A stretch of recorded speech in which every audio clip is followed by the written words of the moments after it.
Hello and good night. Thanks for coming. Thanks for coming. We'll see you later. Welcome to Monday, and it feels like a Monday. Yes, sir. It is one of those days. If it can go wrong, it has. I hear you, and let me tell you, I have been sick. I'm so sick, as you can probably tell. Yeah, you sound like you're got a bad cold or something. Well, and it's been like this for days now, and everybody that I know has been getting sick. Well, don't pass it to me. I don't want nothing to do with it. You don't go anywhere, so that's good. That's right. But, I still have a family member that's still in the hospital from the last time that we talked. Oof. And with pneumonia and RSV. Doing any better, hopefully? Doing better, but still in the hospital. Right. That's no good. And then my wife was sick. My sister-in-law was sick. I got sick. I know Sandy hasn't been feeling well. Hello, Sandy. Good to see you there. I know that 2 people at work today went home sick, and 3 other people were saying they didn't feel good. And then I know at my wife's work, somebody that she works with left early today sick. It seems to be going around.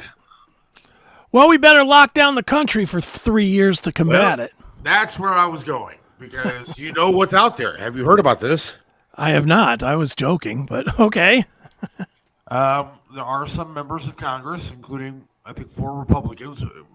I think J.D. Vance, Senator J.D. Vance from Ohio, actually wrote a letter and has called now for a travel ban from China because there is a thing called white lung disease.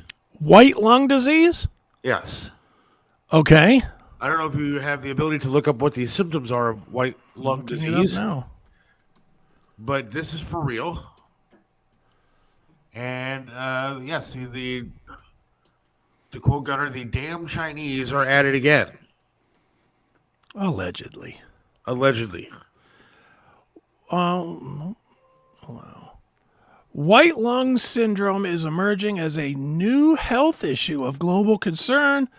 The term was first associated with an outbreak of respiratory illness in China. Yes. It now describes a similar wave of pneumonia that is affecting children across the U.S.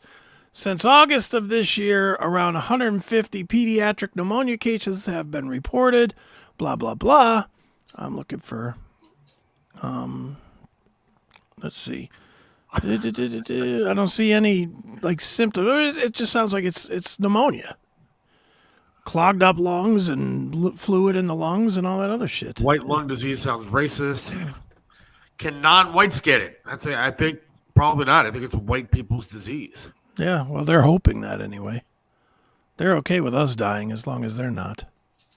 So, but it is a real thing that's going around, and I know that it says children mainly, but the people that I know have all had symptoms that are slightly like pneumonia. Sure. Now, that could be the common cold, because the common cold has pneumonia. Everything that you could get really has symptoms of pneumonia. But like me, it started out kind of achy and feeling, just kind of just not feeling all right. Right. And it progressed into just tired. Then it progressed into sore throat. Then it was clogged up, and then runny nose all over the place. And today it's just been kind of man, just dragging ass.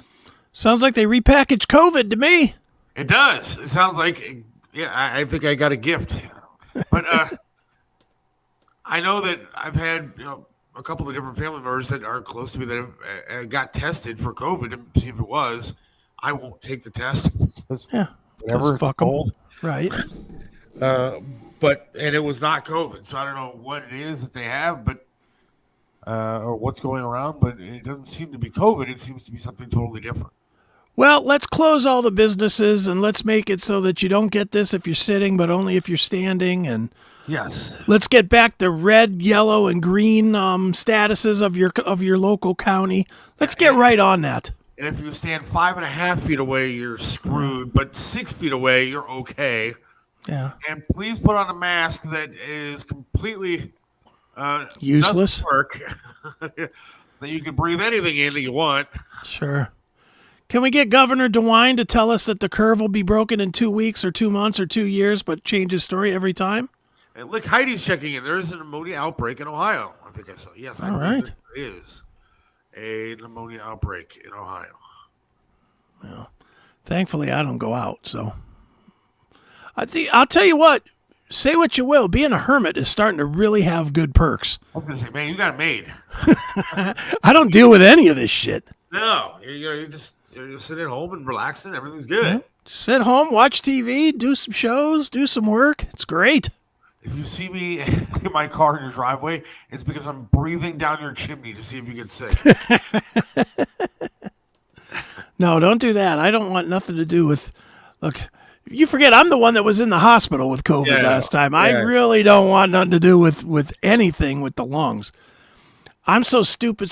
I've had pneumonia 7 different times because when I got burned up, my lungs got singed from the heat. Oh. So I'm notoriously susceptible to pneumonia. That's why even if you go back in the videos on this show, you'll see from probably about September, I'm wearing a hoodie almost all the time.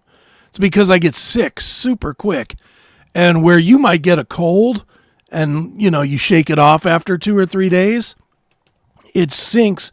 Parts of my lungs don't work. The top quarter, more or less, of my lungs don't work from the burns. So every disease, every bug sinks deep into my lungs. I've had the long needle 7 different times, dude, where they stick the big long needle through your ribs and suck out the shit when you have bad pneumonia. I've seen the green goo come out. It ain't fun. Is that bad? Does it hurt? It hurts like hell. Dude, they're puncturing your lung. Well, I didn't know if they put you to sleep or something like that. No, shit, no. No, they just put it in. Literally, it doesn't hurt too bad. I mean, it hurts. It hurts like any other shot, I guess. It's deeper, so it hurts. And obviously your lungs are not used to being touched by anything, so that feels weird. Yeah. I'll tell you where it feels weird is for the day after.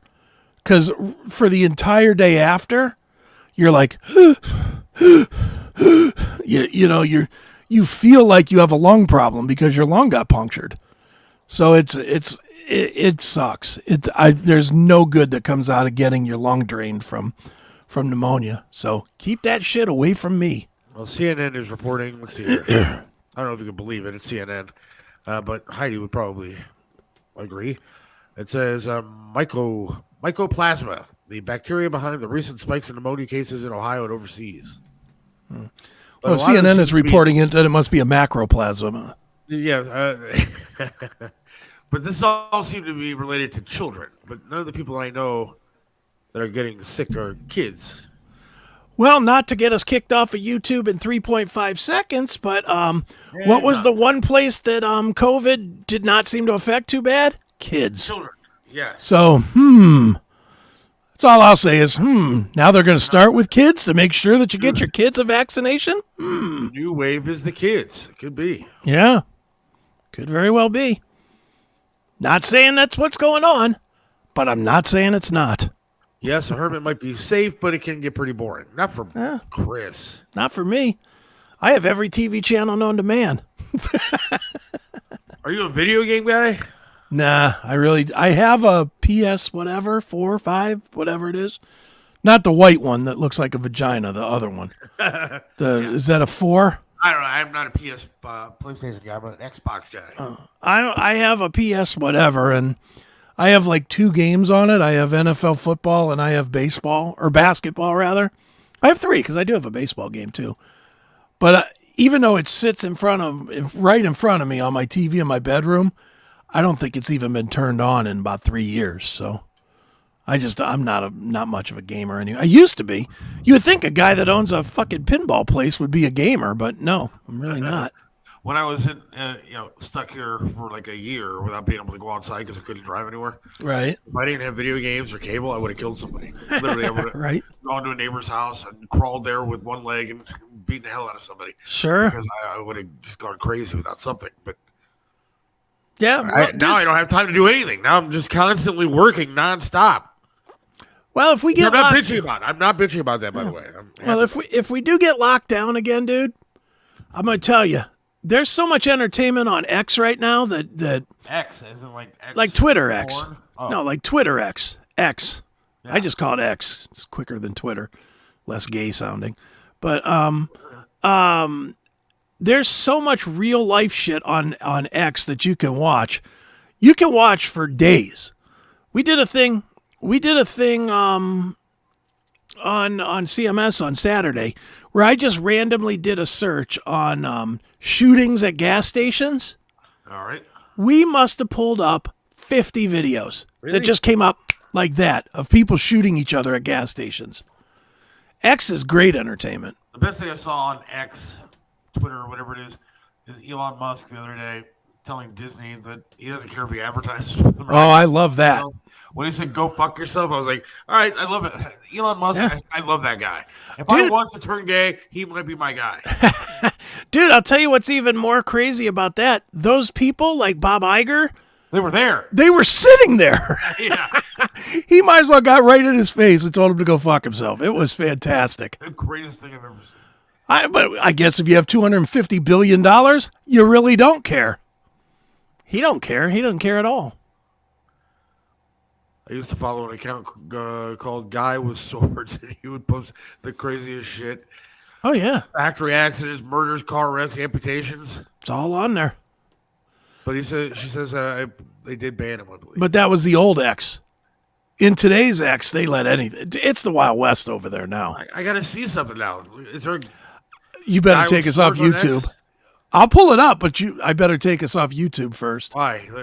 No, we can't do that. Don't take us. YouTube, Watch it. YouTube will absolutely ban the channel if we post somebody shooting somebody. We will get banned. Yeah, I don't want. But the amputation, I might want to see. That might be kind of fun. You can't show that. You can't show anything with blood. Okay, but I am an amputee. Isn't there like fair use Nope. in it? Nope. You want to try it? No. I'm game. Nope. Look at everyone just watching on YouTube. I don't want to, You know me. I'm game, and I could care less if YouTube bans us. I really don't. I hate YouTube. I'd cancel them in a straight heartbeat. That's why it was so great on CMS, because we don't put the show on YouTube. So I just was like, whatever. It was on Rumble. We could show that all day long, and we did about 50 minutes of just showing it. It was great. There was one video of a guy coming in on his wife and her lover, and he murdered her with a knife. It was super fucked up. Dude, it's all on X now. I still go to X and Twitter, X, whatever you want to call it. I still get the shit, the whiny little people I don't want to listen to. Well, that's because you follow them or you click on their shit when they do it. Mean to. I'm not trying to. I don't know what to. Anytime I see I'll tell you how I've wielded my X profiles down so that I don't see any of that. Anytime I see any of it, I block it just immediately. And it's not even friends or what. I don't use it for that purpose, really. I don't use it to keep up with people. It's just for my entertainment. So anytime I see anything, Trump is a dick, blocked. Biden is an asshole, blocked. So I've blocked anybody that does political content, and I watch anything that has to do with sheer violence. So that's what my algorithm feeds me, is nothing but sheer violence. So I just turned on X, and the first thing that popped up was I didn't know we were live on Twitter, so that's good. Yeah, we're on Twitter. And then the first post I see is I'm hearing Dante Moore is heading to Columbus to play QB for the Buckeyes. Oh, good. I thought I read that Arch Manning was. I think the report I heard on the way home was that they're slow rolling that kid. Yeah, I saw the other guy said, "Fuck this, I'm out of here." The Ohio State kid. Did you see 600 players in college football do the same thing? Yeah, because it's all about money now. Because now it's all about they get these NIL things, and so they get money for fucking playing college football. And some would want more. Now it's a bidding war out there to see who's going to make the most cash. Yeah. Yeah, I mean, dude. Not that I'm unhappy to see Kyle McCord go from the Buckeyes. If it wasn't for him, they probably were still in it. As a first-year player, I don't mean to make the kid sound like a dick, but if we had a better quarterback, I think the Buckeyes are still playing. No, you can start that argument with the coach too, but he ain't going anywhere. It doesn't seem like so. Not that I follow college football enough to really know, but dude, look, this this NIL Yeah. is going to both ruin college football, but it's good for the athletes because the athletes have been prostituted forever. You know, yeah. I mean, college football is $1 billion industry, and these guys get suspended when they take a free lunch from somebody. So, you know, good on the players for getting their money. I'm always for anybody getting their money. But at the same time, it is going to absolutely, I would bet you anything. I'd bet you my house that 10 years from now, 10 years, Ohio State will no longer be a powerhouse. Probably not. Because there's not enough money. You're going to see all of the powerhouse teams that are not powerhouses now that are in the coasts. You're going to see USC is going to reemerge. UCLA is going to emerge. Anything in those coastal places that have a ton of money. What's the colleges in New York? Whatever that would be. That'll probably emerge because there's more money there. Illinois, I bet you Illinois comes up just because there's more money. You know, there's more money to throw around. So, speaking of college football, did you see the 4 teams that are in the... I did not. I do not watch. I don't watch college football. I really don't. So there's a big controversy when it comes to the college football playoff now, too. Okay, why? Well, you have Michigan, who's obviously they were undefeated. So Sure. They're in. You have Washington, who was undefeated, also going in, whatever. And so, great team. Then you have Texas, who's now in the college football playoff, and Alabama in the college football playoff. Now, Alabama lost earlier this season to Texas, and Florida State got the snub, even though they were undefeated in a Power 5 conference, and they are not in the college football playoff because their quarterback got hurt like a month ago. And so they say that they're not the same team. Well, they're So still 13-0. Why is that a problem? Who cares? If they're the same team? Undefeated, Power 5 conference, and they are not in the college football playoff. Yeah.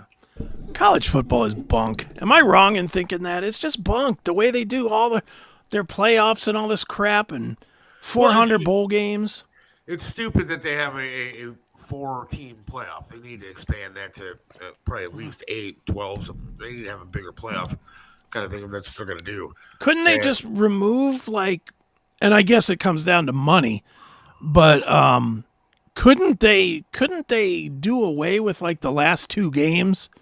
So it'd be an 8-game season and then, like, a 12-team playoff? I don't know if you even need to do that, but yeah, you should do something like that. Well, allegedly they're students, so you don't want to keep them away too long.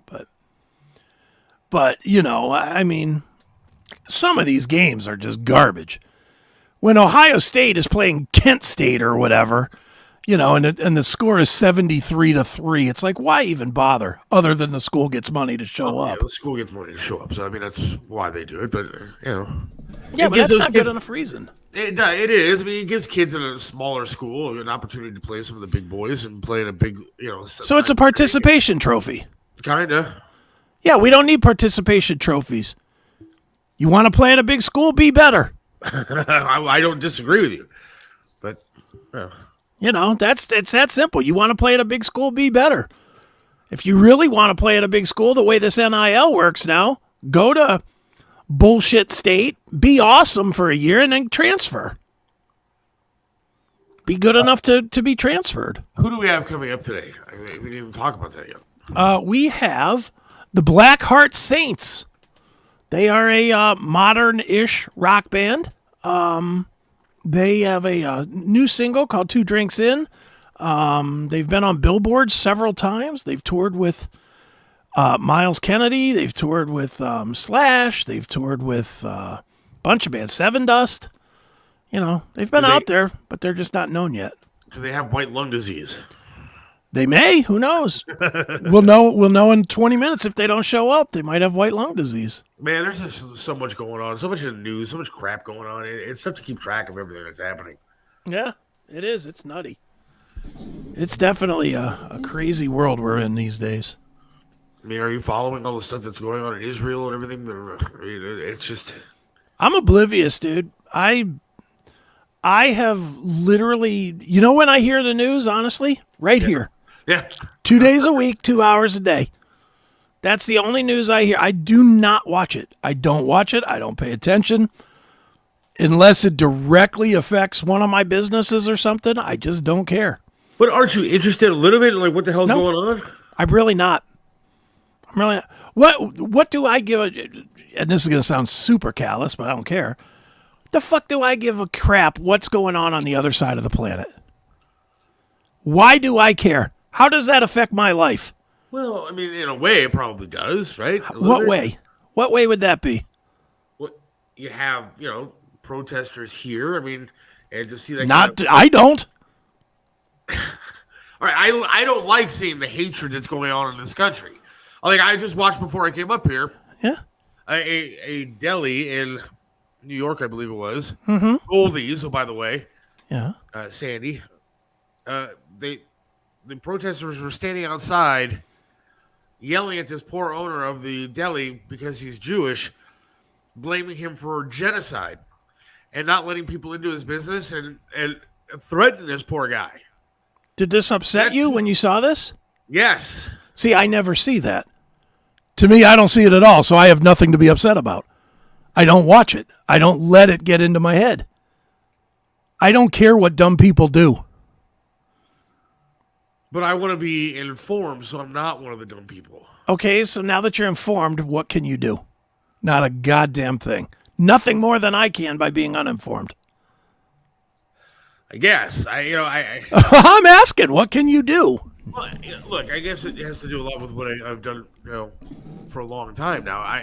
When I was an FM guy, and I was able to just listen to music and hang out and do my DJ thing. It was fun. Yeah. But now that I've been following talk radio and in talk radio for so many years, it's part of my life, and I don't want to live with my head in the sand. My wife last night, I had Fox on while I was sitting there, and I was like watching intently and trying to pay attention to what the hell's going on. And she's like, "Can you just turn this off? I don't want to hear any of it." Yeah. So, well, we have an election coming up, and I'm trying to see what's going on. I'm trying to see what's happening in the world, so I know what's going on for the news for the next day at work.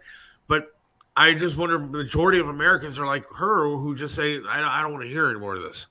They are. I am. I just want to go back to my Instagram and look at funny videos. Yeah, dude. I will spend all my day. I'll spend every minute of my day watching reruns of Barney Miller before I will ever watch the news. I'm just not going to do it. First of all, I can't believe any of it anyway. It's all, I don't care what channel you watch. It's all spun this way or that way. So I don't want to watch that and then try to figure out if they're lying to me or not. Secondly, the pandemic, if it taught me anything, it's not to give a flying fuck what these quote unquote leaders have to say. These dumb leaders, and I'll tell the story. I think I've told it before on here, but these leaders were the ones that told me to close my business in Pittsburgh. Then one leader told me open it. The other leaders told me not to open it. So then I made the decision to ignore them and do what I wanted to do and just not give a shit what they said. And guess what happened? Nothing. They're not as important as the weight we give them. What is important is that you live your life well. You do your best to do the best you. If you do that, you're going to either thrive or not. But sitting around making your heart heavy, watching the news and look, I hate it for Jewish people that are getting persecuted. But you know what? I'm not one of them, and I got my own problems. And I guarantee you, a year from now, when this nonsense is hopefully over, they're not going to be sitting around wondering, I wonder if Chris Aiken's still thinking about that burn accident, or I guarantee they're not thinking about me. So I just don't worry about it. I can't. I guess I want to be informed, though, and it's not that I like hearing the bad stuff. There's a representative that works for our government, okay, who is warning Biden. Now, she's a Democrat, warning Biden about his support for Israel. And she downplayed the fact that women were literally raped to death. There were women that were being raped, shot in the head while being raped, died while still being raped. And I hate to talk like that, but that's what happened. But you carry that weight with you. There's a person in the government that's is downplaying that kind of thing. Yeah. And to me, I think that it's necessary. This is the why we're in a shithole that we're in with this country, because more people aren't informed as to what is actually going on. Well, if people actually sat around and looked and watched the news and saw the kind of shit like that going on, then maybe people would be more informed and we wouldn't be in the trouble that we're in. well, and here's where I'll say that you're wrong on this. One, there's way more people that are informed to your level than to my level. Way more. I absolutely think 80% of the people still watched some news. 85% still watch some news. I mean, I'm not even kidding you when I say I don't watch any. I literally do not watch any. Like I was explaining to you, even with social media. If they mention politics, I block it. I will not be bogged down with it. And I think part of the reason we're in the place that we're at today is everybody's bogged down with it. And it's just so easy to find, whatever side of the aisle you're on, it's so easy to find reasons to be pissed and to be mad and to be sad. You know, right. I don't have any of that. I don't take on the weight of anything but what I do. Here's where I'm going to disagree with you. Okay. I think you're giving people too much credit. I don't think they are informed. I think the majority of people are like you or my wife, who don't care. I shouldn't say informed, because you're one of the smartest people I know. Informed as far as, or care about what's going on in the country. Jesse Waters is probably the prime time guy on Fox. Sure. Okay. Prime time. Nightly views, an average of nightly views is like 2.1 million people per night. 2.1. Okay. There's 350 fucking million people in this country. 2.1 million is spit. CNN, I mean, they're the biggest joke you can get. In 2021, averaged 892,000 viewers. Wow. I mean, that's next to nothing. Yeah, that's zero. That's because most of that is probably one or two hosts, and the rest of it's probably 150,000 a show or whatever. And we're talking about 350 million people, give or take 20 million with the immigrants, illegals that are here, that's the tiniest percentage of people. But how much of that about what's going on? But I think that's a little bit. I'm not talking about watching Holly Strano do her juiced up news, whatever it is, or weather. That's not what I'm talking about. Local news is bullshit. But don't you think that number is skewed now because most people get their news from TikTok or X or Facebook? That's not news. Sure it is. You can get news stories. Okay, you're on TikTok. You know how skewed that news is. It's half the stories are garbage. As opposed to CNN? What I'm saying is half the news that you get on TikTok or social media X or whatever is literally a clip, a snippet of garbage that was said without the context of everything, without an actual news report to go along with it. No, I don't think the majority of people are informed. I don't think the majority of people care. I mean, maybe I'm wrong, but maybe I don't know. I don't actually watching national news. Yeah, I know for a fact. I mean, I'm not ashamed to say it. I don't care. At this point, I cared up until probably the Obama administration, and I was a big news guy. Dude, I had my own news radio show for a little while called All the News. I did that for a year, literally talking politics.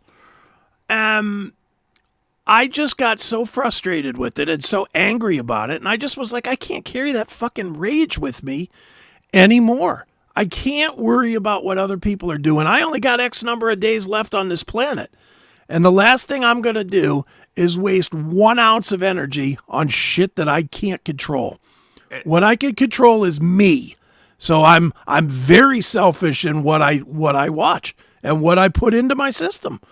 I'm very selfish about it, and I will not share any space in my head with these fucking lying piece of shit, non-caring about our country people. Don't forget, I served. So it isn't like I don't care about the country. I went and served it and was willing to die for it. And now, with what we have leading it and who we have in front of it, I would never do that again. Not for this country. Not for this country in 2023. No way. I wouldn't. But I guess my point is that's why we're in the trouble that we're in. Well, I mean, dude, if nobody cares, then nobody's going to do anything to change it. What can you do to change it?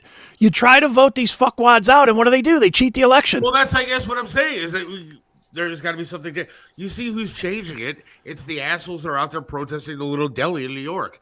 The ones that are making all the noise are the leftist whack jobs. But there's only one way. But there's only one way to change it, and that's with weaponry. That's with guns. It's with violence. That's the only way to change it. The minute you say that, you got a knock at your door. YouTube just. They might have, but I'm just being honest. Okay, I don't know if violence is necessarily key. So you're going to adopt the philosophy. Well, if you explain it well enough, then people will change. No, I don't but buy that for a minute. You don't need to start shooting people, but you do need to take to the streets. You do need to make some noise. You know what would stop people from tearing down posters of people that are missing or dead or whatever? Yeah. Putting the back end of a rifle right in their teeth and taking their teeth right out of their fucking face, and then coming right back behind them going, "Who's next? Who wants to tear this poster down next? Because I got something for your dentures too, motherfucker." You know, that's what gets things done.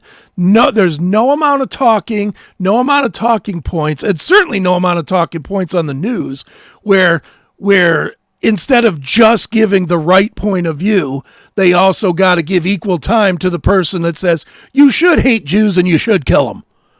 You know, they always try to give that, well, we got to be fair and balanced. And they're fair and balanced as being two radical sides of the equation. I know I'm a radical, but that being said, I'm a radical that fights with action, not with words. Words are a ridiculous thought that they're going to make any impact. You can't just go out shooting people. I didn't say that. I know this. Did you ever pick on somebody in school and then a bully fucking knocked you out? Yes. No. Did you do it again?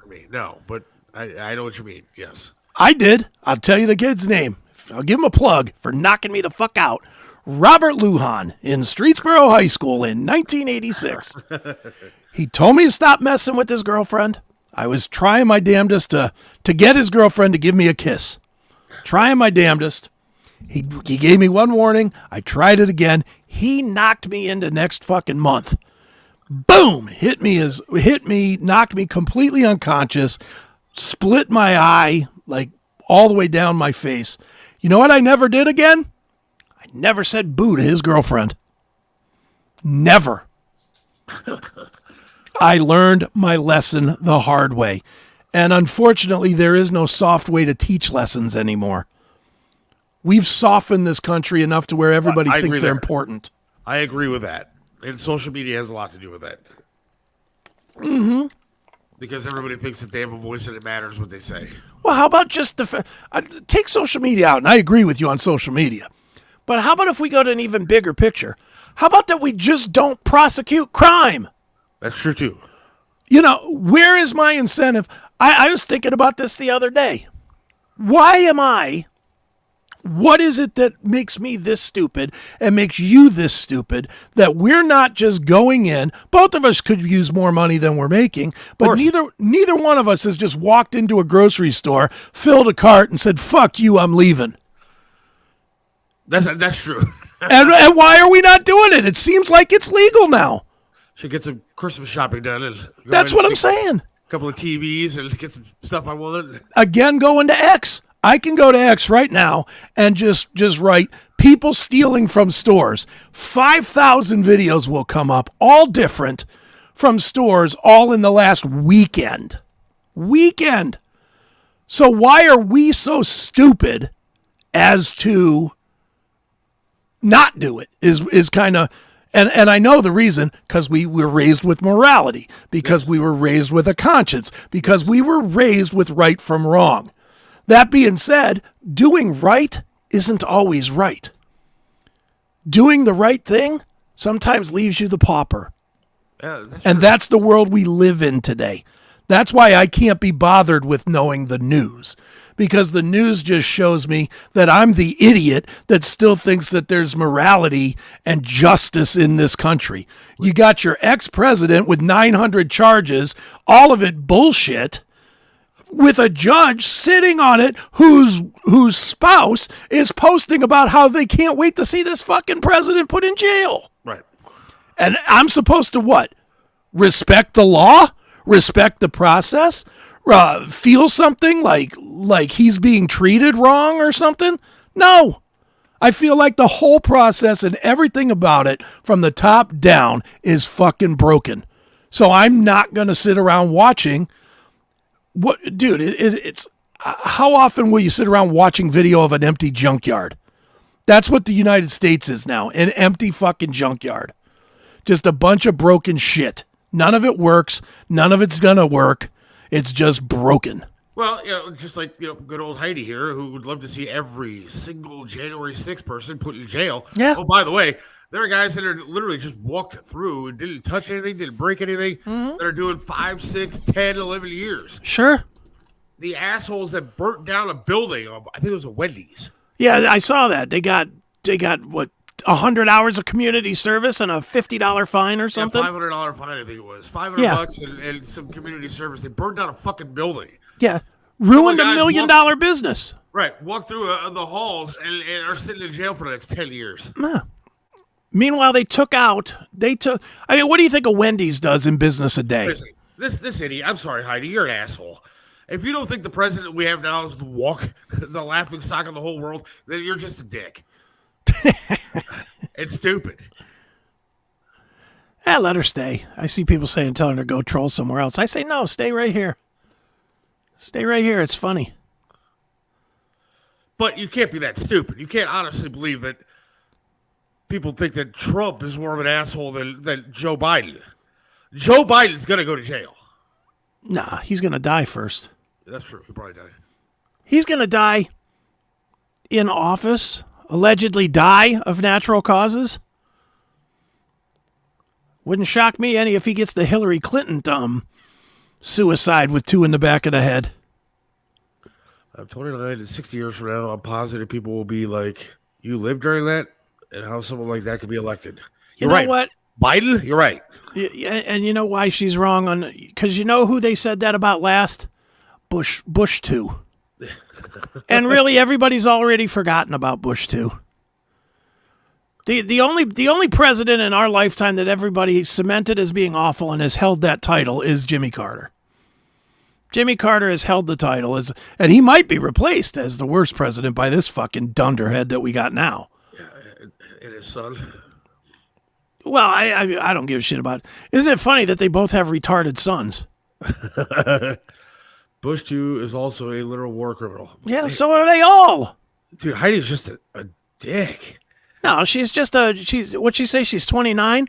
Yeah. So she's raised in that era of, leftist this and that. I'm sure she's fucking happy with the pink hairs that say that they're a puppy, and then we're all supposed to call them Fido. So who gives a shit? She's just one fucking millennial dumbbell. Who cares? Like, I don't care if she's stupid. If she's hot, I'm good to go. Yeah. Well, that's why she blacked out her picture. She's got she obviously has mental problems, and that's the kind of girl that I fall for. Yeah, that's why she blacked out her photo, though. If she's hot, she'd have the photo in there. She's uninformed. I don't think that. I think that people have tried to inform her. I think she's just an ass. She doesn't want it. She doesn't want to be informed. She's informed on her side. She's Team Chiselka. At least Trump did what he said he would do while he was president before. Yeah, that's true. At least he tried. I don't understand why it always has to go back to Trump. We got much bigger problems than Trump. This country went to shit from Clinton on. And I would say before that, but I'll start with Clinton. Clinton with the not balancing the budgets, or Reagan, really. Reagan was the first one that said, we don't have to balance the budget anymore. Clinton was the one that said we could sell debt. Clinton was the one that fucking hid shit and didn't, bombed places of no consequence just so he could pretend like he was trying to fix shit. Bush has all his war crimes and all his bullshit. Obama's just a walking criminal. Trump had his issues. Biden's a fucking pudding-head retard. It's great when it's the great when the older generations fuck up the country and leave the ruins for the younger ones. You're right. It is. It is. Put in there, Heidi. That's what I want to know. Who are you voting for, Heidi? You know what? I'm glad we fucked it up for you, because your fucking super generation, your generation of brilliant minds, you now have the opportunity to show the world why you're superior. So go fuck yourself and go fix the world and shut the fuck up, you stupid cunt. Wow. Go right ahead. Fix the fucking world. Let's see what happens, right? I mean, the literal only thing Trump did was what Republicans are elected to do: cut taxes for corporate donors. His presidency was underhanded. She's. I wish she was a little bit right. I wish she was just a little bit right. She's not even like a little bit right. I mean, I won't call her the C word. I will. I don't mind throwing cunt around. Don't mind it. You act it, you earn it. What time is the band coming on? 2 minutes. Oh, okay. Allegedly. Allegedly. Should we take a break? We can. Wait if you want till they to. come on. We'll wait till they come on, and then we'll play one of their tunes. Well, I want to take a break though too first. All right, we'll take a break. All right, we'll take a break before they come on, and then we'll let Heidi settle down a little bit. Yeah. She's all fired up. Right from the C word. Hang on.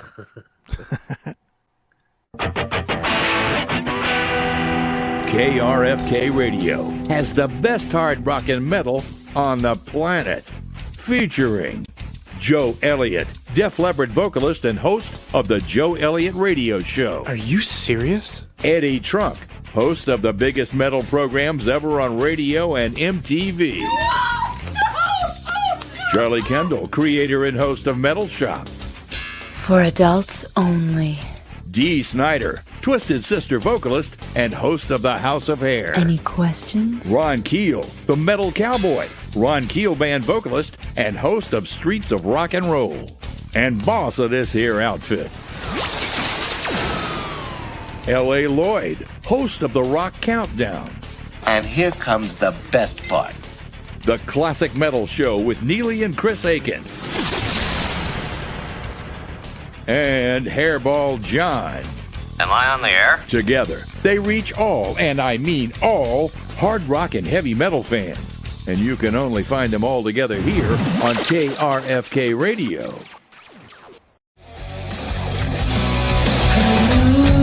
Hallucination has no patience, taking your body without hesitation. Inside your mirage, I'll always seem to be lost. Where mental health will hide itself in camouflage. This is a fantasy, a vicious enemy. There is no remedy.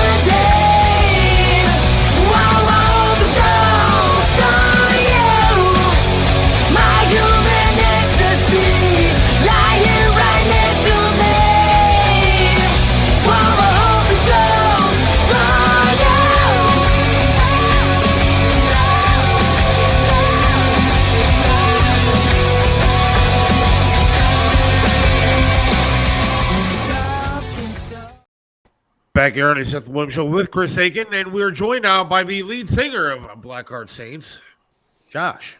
How's it going? How you doing, What's man? up, man? Can you hear me? Can Yeah. you see me? Yep, we see you. We hear you, man. All We're right. gonna toss you into the fire, man, because we were talking politics and hardcore shit before you got on here. Oh, So man. we want to know exactly what you think about Biden, Trump, and where the country is going. No, we don't. No, we don't. We stick to music, man. That's all we There do. you go. Good answer, man. Thought I'd toss you out there right at the beginning.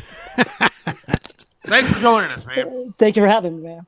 Well, dude, it's really cool to be. I will admit, I am, and I think Seth is too. We're just discovering your band, even though you've had some success on Billboard and you've had some cool tours. We're discovering the band for the first time, and I think our audience probably is too. So why don't we start there, man? Why don't you give us a little background on the band, how you got together, and how you got to where we are today? Sure, man. We've been together for a little while, and I think that's the story of our life, is that it's just hard to get discovered. I think for anybody out there trying to chase his dream, and we're thankful for guys like y'all that kind of help get bands that are up and coming discovered. So the band got started back in 2014.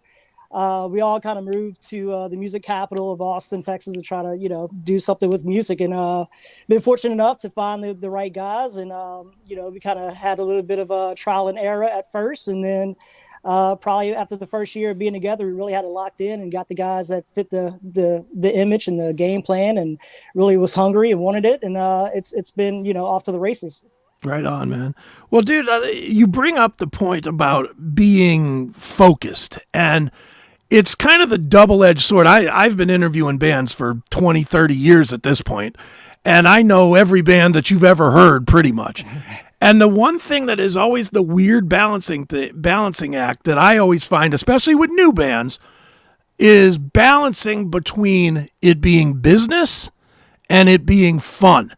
And you can't only, it's the weird thing that the successful bands will tell you, well, you got to keep the business in mind all the time. And that's not true either. It's, and then the obvious, the ones that flame out a lot of times because they're partying too much instead of keeping their eye on the prize. Where do you guys find that balance between keeping it fun and keeping it professional and making it a business choice versus a lifestyle choice? Sure. I think that comes down to members, man. Everyone has their own game plan in mind, and this is what we had in mind. We wanted to do it as a career. This is, we spent a lot of years trying to build up our craft and talent and exposure and all that good stuff. So I think just having the right like-minded people with us and seeing the goalposts and reaching that each time, that keeps us motivated. Of course, like I said, there's a game to play. How do you kind of, become a successful band, commercialize, while also staying true to your roots and writing songs that mean something to you. And, I think it's just a hard game. It's a hard balancing act. But if you want to do this as a career, I think you just have to be open-minded to every option. And that's kind of what I wanted to know, is that there's a fine line between having your art that you like and the music that you like to make and what the record companies and what people want to hear sometimes as far as the hits go. I know a lot of people where they say the hits fucking suck, but the ones that are, the B-side stuff it really rocks. And so is it tough for you to pick the stuff that you like and stuff you think is going to hit? I think it comes down to feeling, man. We've been fortunate enough to kind of have people that are willing to let us kind of have reins of things. So we still have a lot of input on what we want to do. Things are kind of tossed at us. And again, we just, if it feels right, we do it. If it don't feel right, then we have that talk, and that's kind of, meet me in the middle. We're not going to agree on everything. And again, you gotta be okay with that and trust the process, as they say. And it's just been working for us that way. Right on, man.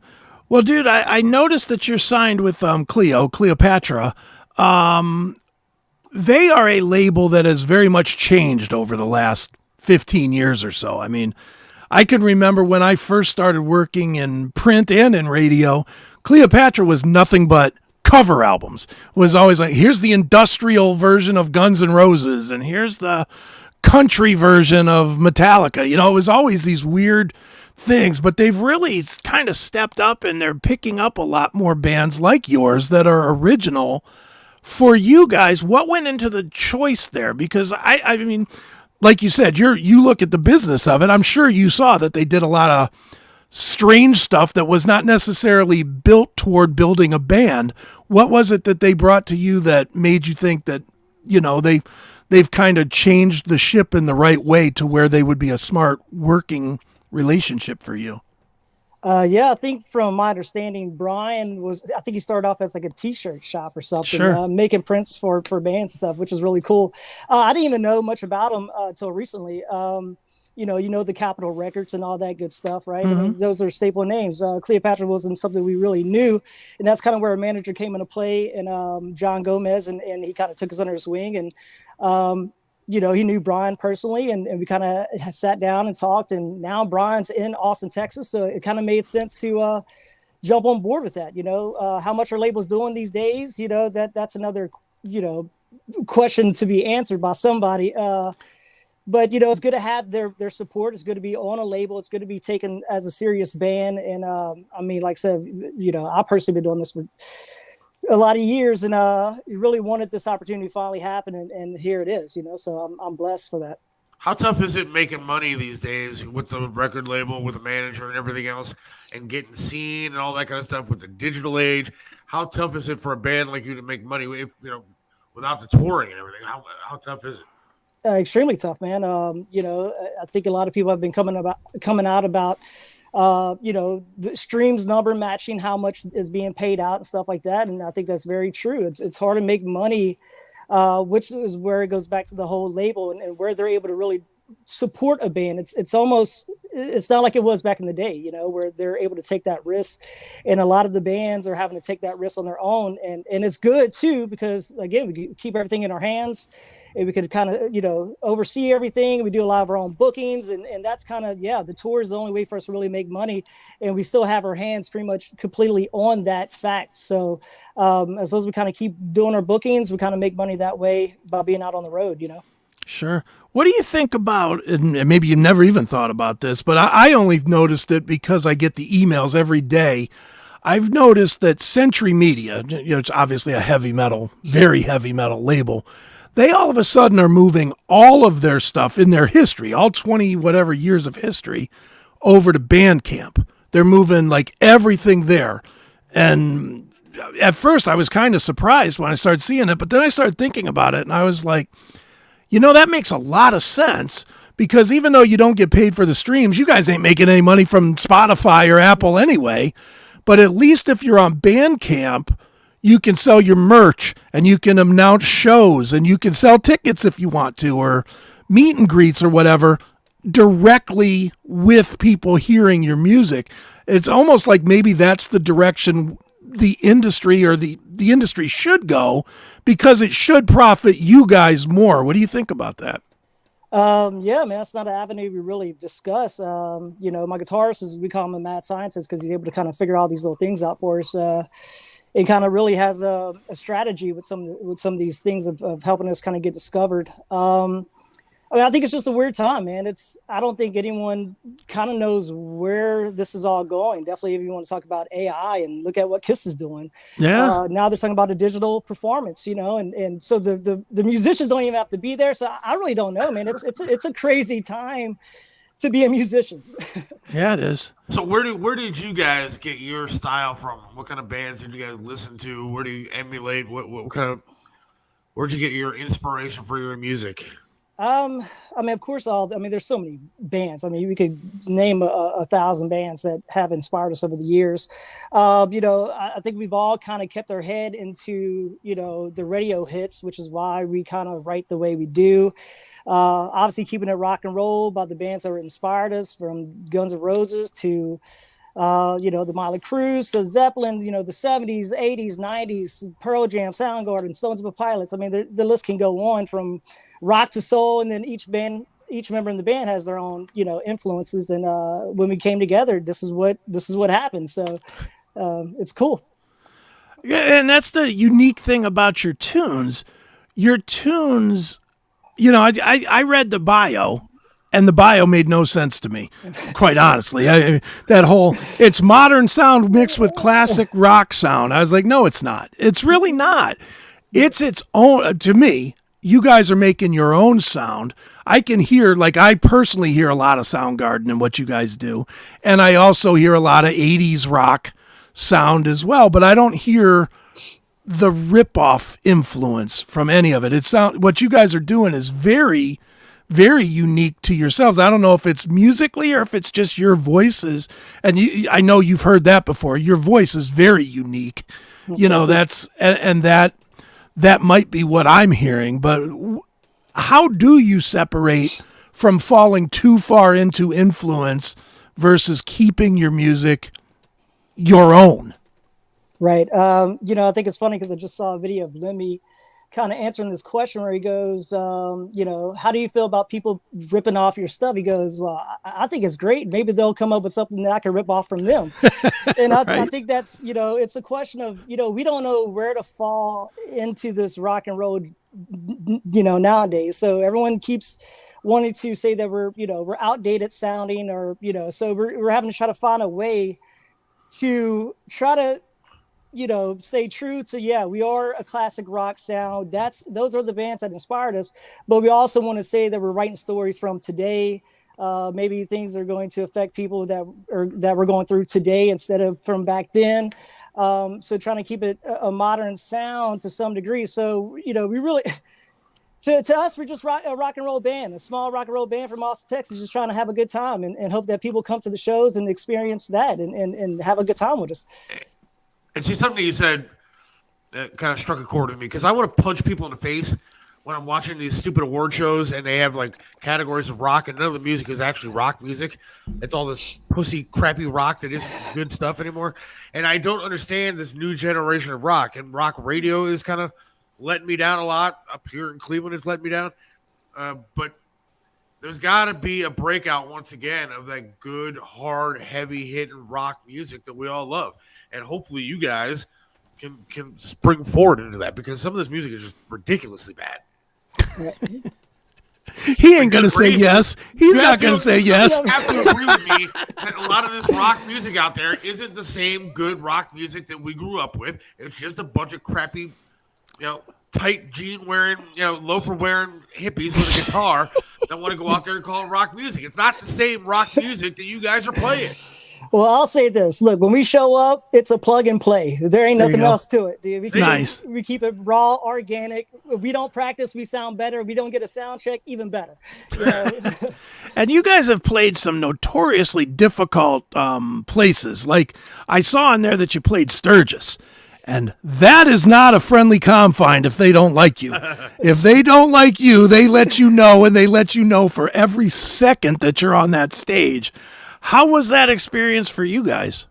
Man, the last few years has been really cool being at, Full Throttle Saloon, which I grew up watching the TV show. But when we first got out there to try to really kind of get ourselves, the exposure, we were playing at this venue down the road.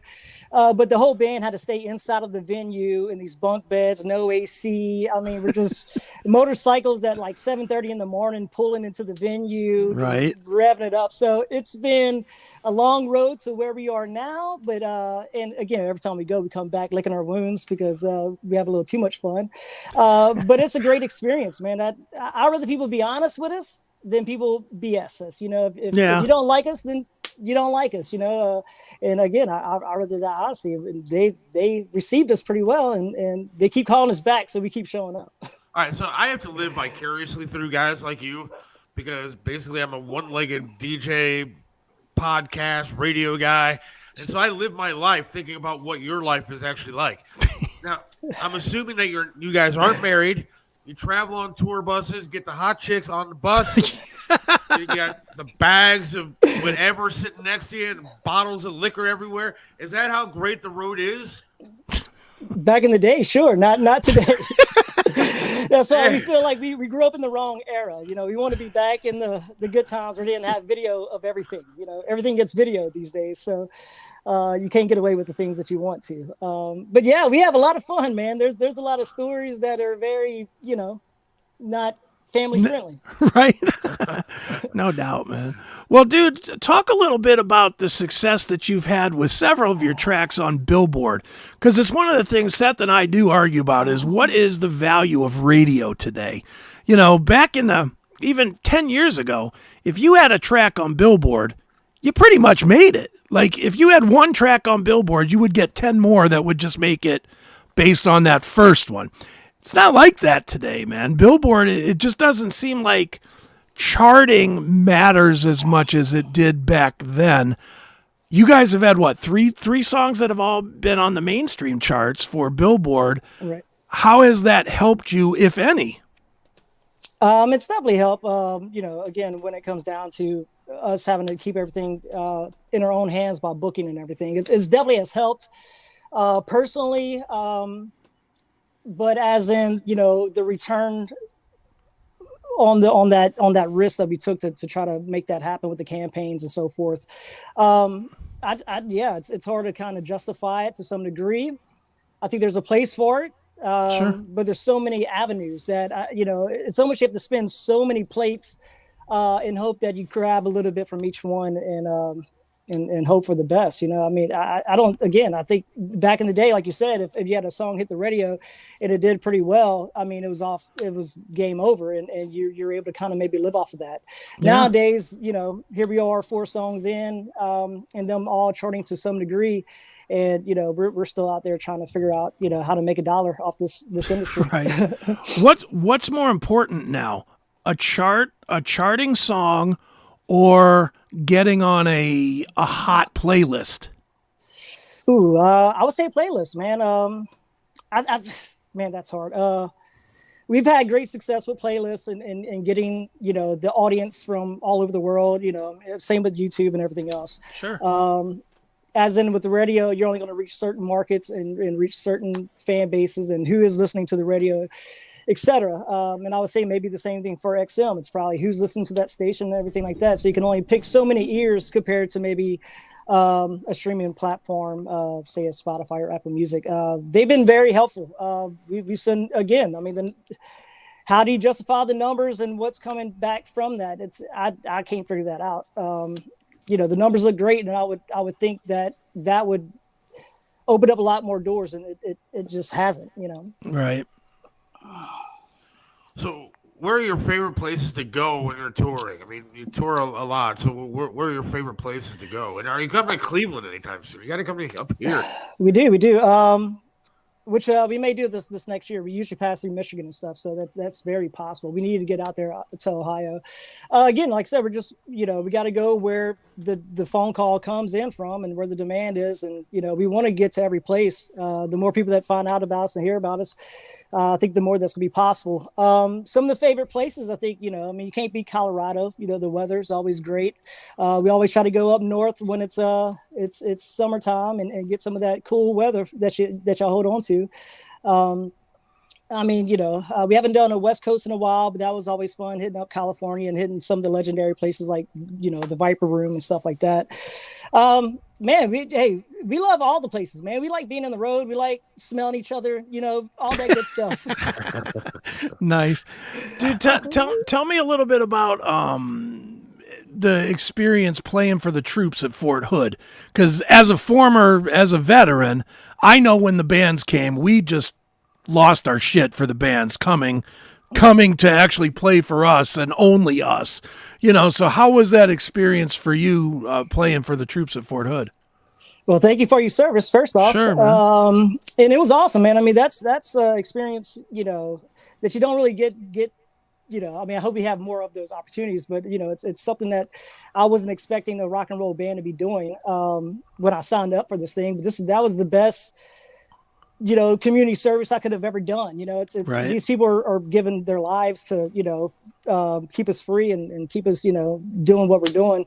So, a thank you doesn't even serve the purpose. And just to see the excitement out of them, to have entertainment there was absolutely amazing. They were freaking. They were asking my guitar player, "Can you play some Smoke on the Waters?" And it's like 3 chords, and they're freaking out about it. And it's just like, we go to the green room. He's like, "Man, I just couldn't believe how, enthused they are about having us here." And they treat us, like royalty. It was unbelievable, man. And see, in my brain, once again, he said we went back to the green room, and I'm picturing half-naked chicks everywhere back in the green room, and he's partying his ass off. See, that's what I'm thinking of rock stars, man, and that's what I need to follow you guys around and see what actually happens. You should. Why do I think he'd be completely bored? Oh, come on, man. Look at this guy. We'll feature you. I've been backstage at a lot of shows, and it's a lot of styrofoam containers with sandwiches and maybe 1 bottle of Jack Daniels to split between 8 people. That's usually what it turns into, that in my experience. So, well, that's the other thing I was kind of arguing about with Chris at times. To me, it seems like the club scene seems to be different than it used to be even 10, 15 years ago, where there aren't as many local concert clubs to go to. Do you find that across the country, or is it a pretty still hot scene? I mean, yeah, I think a lot is changing year by year. We're seeing a lot of venues, get bought out or go under, but just trying to get people in the door. But I mean, we've been playing certain markets that have had great venues in them. We've had great festival shows that we've done, and those are fun, but it's cool to get down to the club scene. And I think those are a little bit more personal, and a little bit more, active and fun to do. So I don't know, man. I mean, I don't think we've had too much issues with what we're able to do at this moment. We're ready for a booking agent. We're ready for somebody to kind of take those reins and maybe put us on a little more extensive run. Sure. And maybe we'll experience that, Because see, a fat guy like me is going to die at a festival. I need to go see you where I can just go see you play, maybe another band, and hang out and have a good time and get drink on. But if I'm on the sun and there's like a whole bunch of people there and you're playing 8 hours, I'm going to die out there. Yeah. So you need to do a little bit of each for everybody. I agree, man. The club scene is where it's at. I have a lot more fun there, personally. Sure. Well, and one of the things, and Josh, I know you can speak on this because you've opened for a lot of big name acts. I think that's another myth in today's world that people equate to the old days, that if you got on a tour with the right guy, that automatically brings you attention. And I mean, I looked at your list, and Seven Dust and Slash and, those types of bands. They're certainly big name bands. And I don't know that people, I think in the old days we paid attention to everybody that was playing. If we got a ticket, it said be there at 6:30. We were in the door at 6:30. Right. Now it's, all right, it says 6:30. I'll be in at about 8 o'clock, or they call the venue. I admit I'm guilty of it myself, calling the venue and saying, hey, what time does this band play? Right. I'm definitely guilty of that on occasion. Does it help you gain new fans to the level you'd like it to? Not necessarily, because I know it does. I know you play in front of Slash, you play in front of 5,000 people in front of Slash, you're going to pick off 250 people that are going to be like, oh, I like this band. I'm going to put it into my phone and check it tomorrow or whatever. But does it pick off enough to where it has the value to either buy onto a show or even if you had to just do the work and promote the show, for 2 months prior to getting into playing for that band? We haven't done a full run with a big headliner. We've been fortunate to be the band that gets called when they come through Texas, and we kind of hit some, 3 dates with them or something like that. Mm-hmm. There is truth to that where, we're going to pick up a few people, but we're not picking up, what we would want. And I don't know if that's just people are scared to try new bands out, or there's just so many bands out that it's hard to just consume, so you kind of get stuck with those nostalgia bands that are really bringing the people, so like you said, they're going to that main band. They don't care who's really opening up, so they may show up late. They may just be there for the headliner. So the first two bands really don't, get much out of it. And nowadays it's, like I said, where you maybe have label support that can maybe get you on these tours and maybe get you paid out. It's kind of going back towards the band, and now the band's kind of having to pay this headliner to maybe jump on this thing and try to balance out your exposure, what's coming back from merch sales, what may even be guaranteed. So there's a lot of logistics that, we signed up just to play music, we signed up just to write songs. And thought you did. We thought we did, yeah. So it's tough. Again, I really, the only thing that's been told to me is never give up. And that's just kind of what we're doing. We're hoping that something will pop and all this, the many years will be worth it. The legwork and building a family with the band and all that, it would be justified. Sure. And it's funny, dude, because you've been doing it, what, eight years or so now. Right. And let's say middle of next year, all of a sudden you have that one single that pops really big. People will be like, look at this band that just got here, that just came from out of nowhere. Meanwhile, they don't even see that 8 years of building to that level. They're just like, oh, you just arrived. You're brand new. Right. It's crazy. Absolutely, man. That's exactly how it happens nowadays. I think even with Living Color, I think they said that, they were surprised with how quick it happened for them, when they came out with that album. It's slingshot, Yeah. No, it's crazy, dude. But it's 8 years, but it's 8 years with like 2 years off with COVID. COVID probably had to kick their ass a little bit, right? And see, that's what I would say. I would say, can you even count those years? Right. We were fortunate to be one of the bands that kind of was able to stay active with, Sweetwater did a master class that brought us out there. So, we had a lot of help along the way, and stayed in front of the camera as much as possible. Right on, man. Well, dude, tell people where we should send them to keep up with you guys online and to buy merch and all that good stuff. Sure. Go to blackheartsaintsmusic.com. We have all the dates there, the shop, all the good stuff, so check it out. Yeah. And buy something. Don't be a cheap fuck. Buy something. Don't just stream it, for God's sakes. Hook these guys up. They need the help. I do love the governor of this great state of Texas, though. I will say that, the great state of Texas it's a nice place. It gets us up and down. Good answer. Don't commit to any political shit. I'm with you. I'm trying, man. I'm trying to get him to say something. Nice. Well, dude, why don't we wrap this up by playing everybody a piece of your current single, 2 Drinks In. Why don't we wrap it up with you telling us a little bit about the song? Cool, man. 2 Drinks In. We recorded at Orb Studios in Austin. We were able to kind of work with, Bumblefoot on kind of producing this and mastering it all up and making it nice. 2 Drinks In, it kind of tells a story of being deceived, and that's kind of what it's about. You can kind of build the story from there. Check out the music video on YouTube, but that will kind of give you more of a visual. Absolutely. Well, we're going to check out a piece of it right now. Josh, thanks so much for joining us here, man. Black Heart Saints. Make sure you guys look it up, stream it, buy it. Well, let me just rephrase. Buy it, and buy it. Yes. And then, and there you go. And Josh, thanks so much for joining us here on the Seth Williams Show. Thank y'all so much, man. Appreciate it. Thank you. Take care. See you.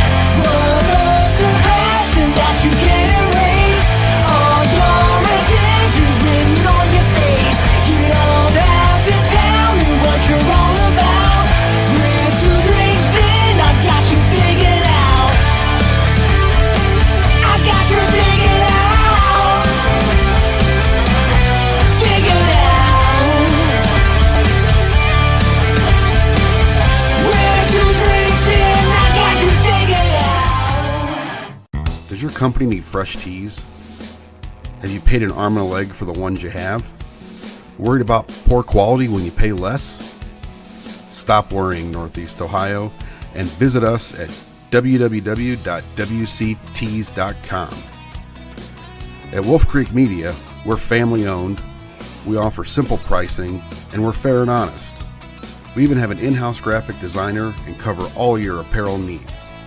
So if you need t-shirts, hoodies, banners, or any other type of printing, call us at 330-353-9695 or visit us at wctees.com. That's wctees.com.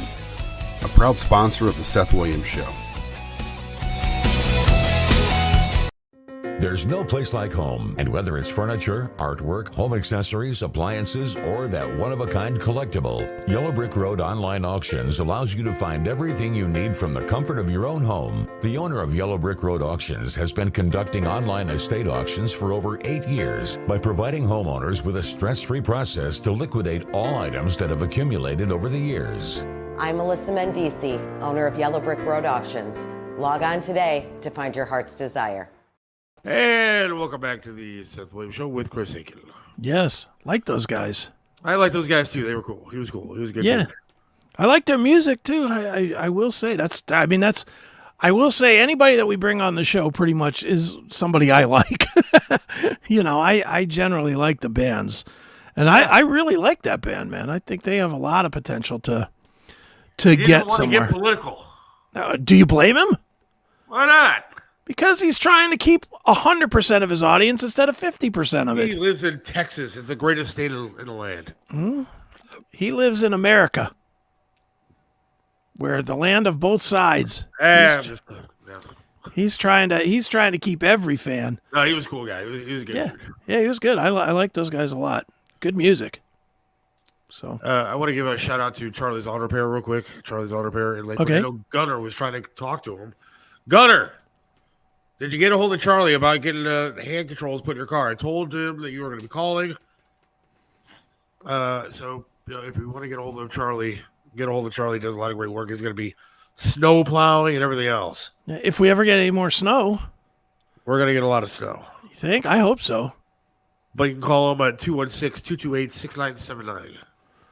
I hope we get some more snow. These 50-degree days blow for my business. I need shitty weather for Your Pinball business? PA. Oh. For Pinball PA. When the weather's even decent right now because it's December, people go and do something outside or they do stuff that's not necessarily inside. You're right. It could snow all the hell it wants to in Pennsylvania. Where Yeah, you're fine. shopping. Not Exactly. here. Fuck that. Go to Pennsylvania and when the weather's shitty and play some pinball. Yes, please do. In fact, when the weather's anything, go to Pinball PA. That's my plug for Pinball PA. So anyway, that's that. Try to get him to open up and Yeah, he's smart enough not to do that. yes. He knows his game. Chris, do you think the USO tour or USO is a good tour to get exposure with young people today, or is there nothing there? Well, I think it. I mean, like I said in the response there, I went to the USO events when I was in Korea. I went to them all, and some of them were tiny bands. Like I talked about that one band that I just traveled around to different bases with. But I mean, there were bigger bands that came over there too. I saw America once. I saw Fog Hat once. I saw, what was that? Jermaine Jackson once.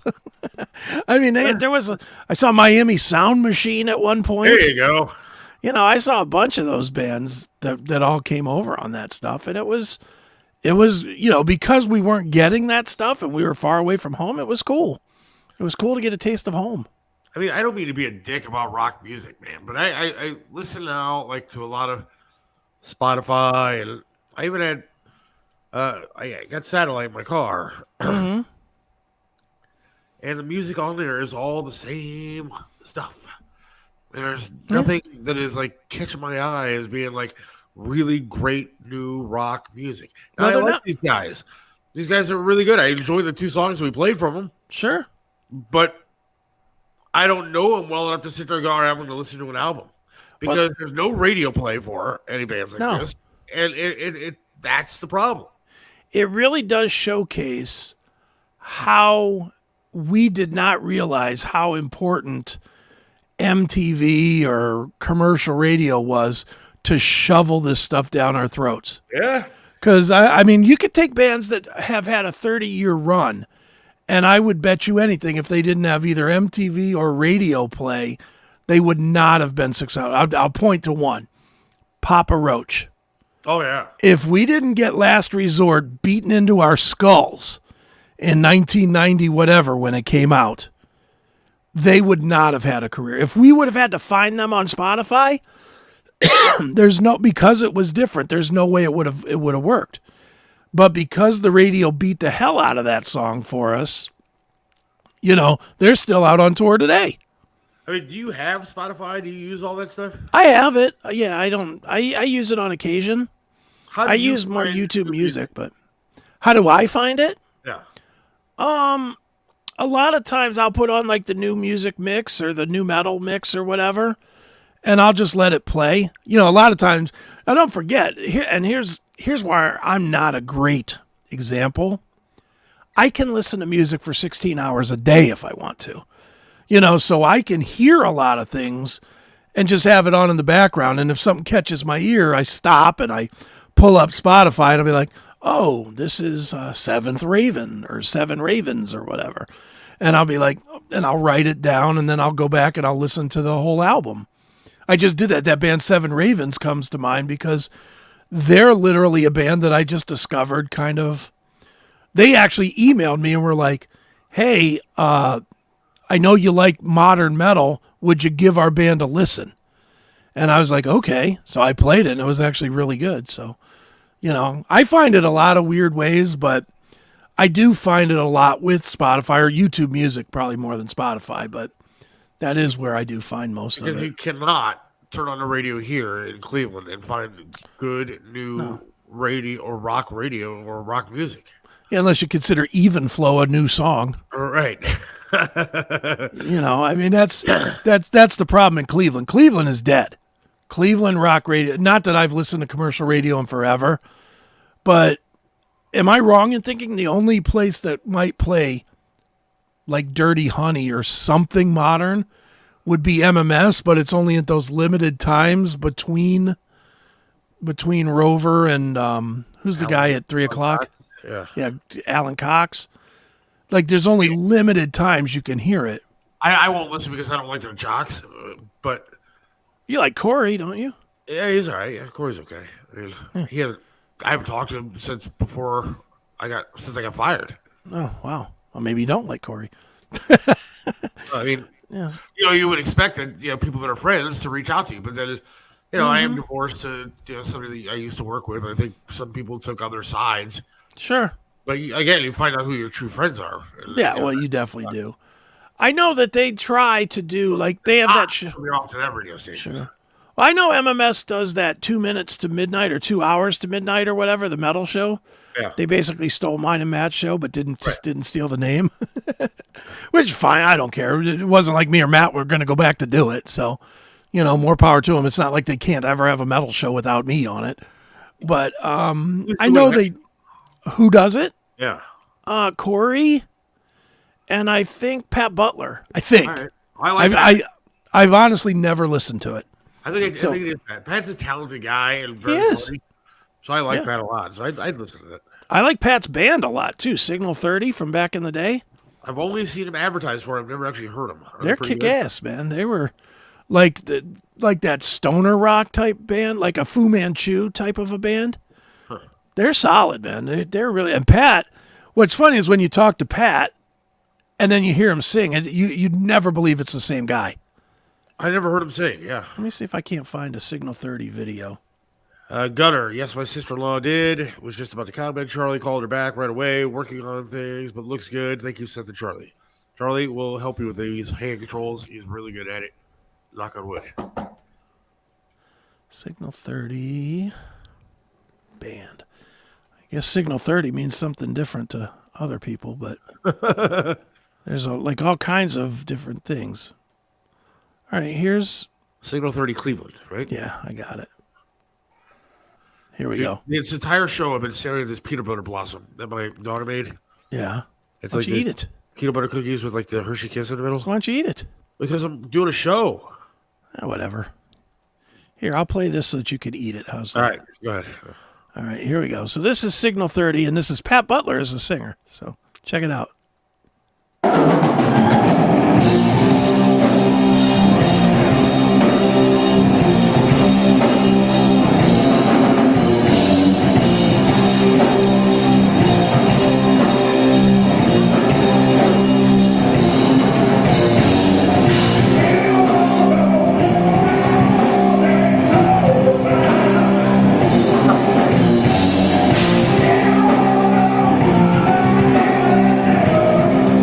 Now, would you ever pick that out as Pat? I'm still eating. I'll play a little more so you can finish your cookie. Thank you.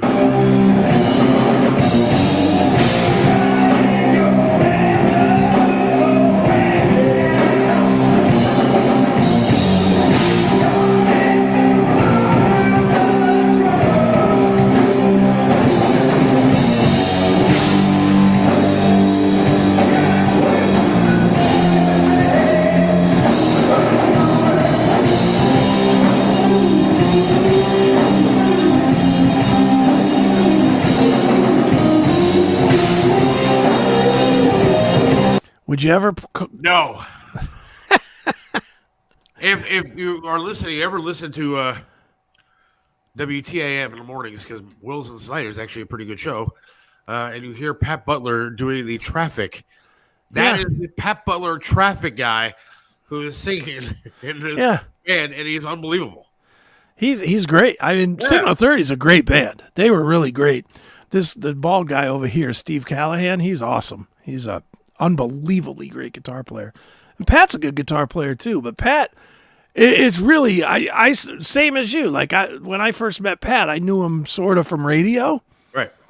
And then I went and saw Signal 30 at some point, and it was like, rah! Your girlfriend hates me, and I hate her too. You know, he's like all angry, and it's like, wow. That's not traffic and weather on the 10s guy. No, but that's pretty good. I like that. You want more? Yeah, Pat's a good dude, too. All right. Here's a little more.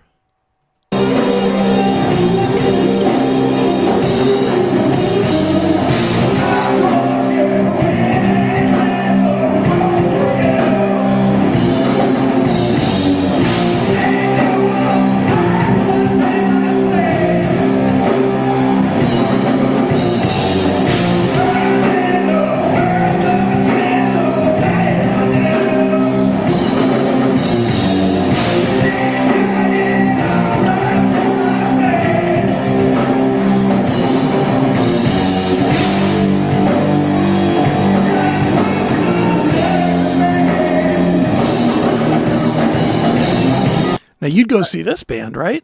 I would, and it's crazy, though. That's at the Agora in July of 2015. Yeah. I was working with that guy. I had no idea that's what he did and what he sounded like or anything else. Yeah. There he is.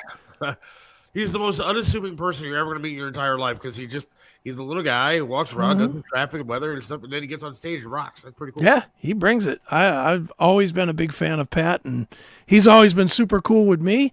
I think, if I'm not mistaken, I did the first ever published interview that they ever did in Scene. I did the interview with them for Scene magazine. Are we having another band on Wednesday?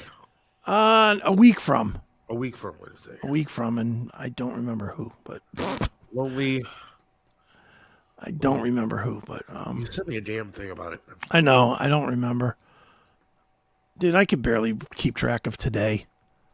Oh yeah, so there's a show for the 13th, I believe it is. Yeah, but I don't remember who the band was. So I'm still trying to get some stuff that people would know. And dude, I really shouldn't hammer them, but I'm going to a little bit. I have been fucking trying my damn, and I'm not hammering the publicist. I want to be clear on that. I have been trying my damnedest to get Mickey Thomas from Jefferson Starship on for a month and a half, based on them asking if we wanted to do it. And I just haven't been able to connect the dots. But I really want to have, I'm a fan. What happened to the Coal Chamber broad? I don't know. I guess we were too political for her. All right, that sucks, dude.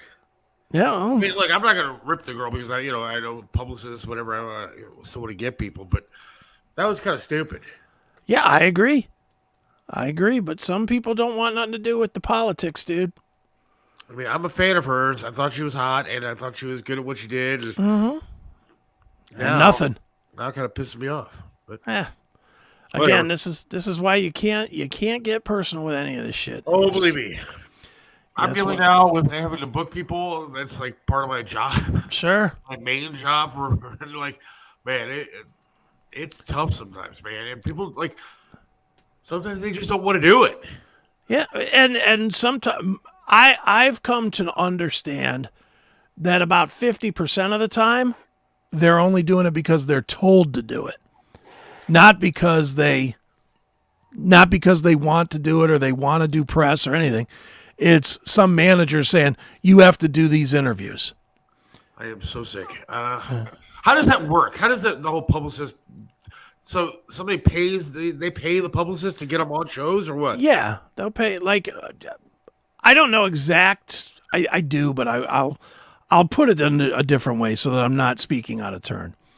When I've put my books out, I've hired Mazer Public Relations.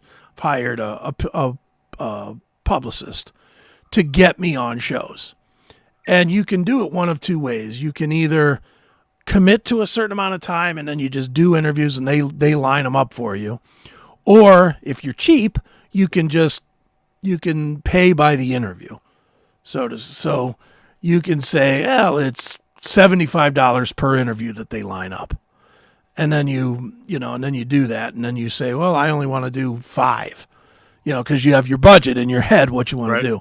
Me, I'm always like, fuck, here you go, here's $1,500, get me as many as you can. Yeah. And then I'll do the interviews. And when I've done the books, they get me on, and I'm sure you've produced these, what we call the radio tours, where you get the guy on for 7 minutes. Oh yeah. And they just go one to the next, to the next, to the next, to the next. Every 7 minutes, you're doing another. You do 7 minutes, and then you have a 60-second turnaround while they reconnect you to the next show. Well, like I had Senator Ted Cruz on Bob's show the other day. Sure. And man, it was like, all right, he's going to call top of the hour. You have 11 minutes. It's like, okay, we have a lot of questions for 11 minutes. Can we make it 13? Well, No. it's gonna be tight. No. Yeah. But, I mean, they were good people. They were very nice and very accommodating. And so it was a great interview. Check it out online, WHK Radio, if you get a chance. Yeah. Or the SethWilliamsShow.com.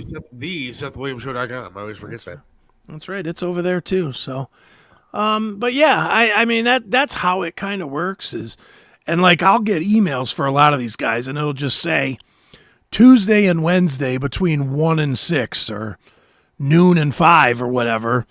These guys are available in 20-minute slots or half-hour slots or whatever. Right. And then the smaller bands, like the one that we just did here with the Blackheart Saints, they just put out music, and I hit them back because I like it and say, hey, good friend Shauna, can we have these guys on? And she makes it go. So. Yeah, I mean, I'm getting close to some of the publicists like that too that are like, hey, we'll go ahead and give you this person, this person, this person. Yeah.